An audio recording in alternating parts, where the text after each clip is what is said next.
आषाढी वारी 2026च्या पार्श्वभूमीवर उपमुख्यमंत्री एकनाथ शिंदे यांनी रविवारी पंढरपूर येथे वारकऱ्यांसाठी प्रशासनाने उपलब्ध करून दिलेल्या सोयीसुविधांची पाहणी केली, तसेच भाविकांशी संवाद साधून त्यांच्या अडचणी जाणून घेतल्या।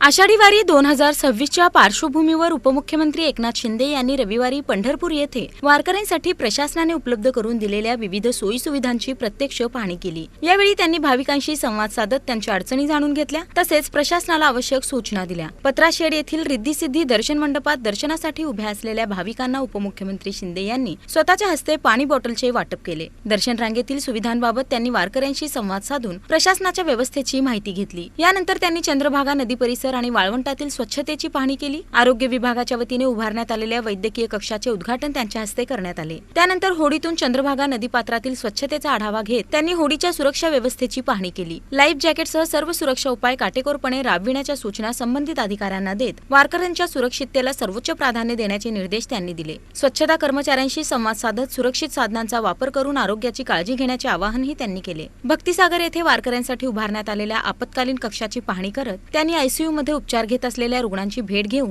त्यांच्या प्रकृतीची विचारपूस केली। डॉक्टरांशी चर्चा करून आवश्यक त्या सूचना दिल्यानंतर त्यांनी भक्तिसागर परिसरात वृक्षारोपणही केले। या प्रसंगी सार्वजनिक आरोग्य मंत्री प्रकाश आबिटकर, महसूल राज्यमंत्री योगेश कदम, आमदार समाधान आवताडे, आमदार अभिजित पाटील, आमदार राजू खरे, पंढरपूर नगराध्यक्ष प्रणिता भालके, अप्पर जिल्हाधिकारी गणेश निराळे, उपविभागीय अधिकारी सचिन इताफे, मंदिर समितीचे कार्यकारी अधिकारी राजेंद्र शेळके, मुख्याधिकारी महेश रोकडे यांच्यासह संबंधित अधिकारी आणि पदाधिकारी उपस्थित होते।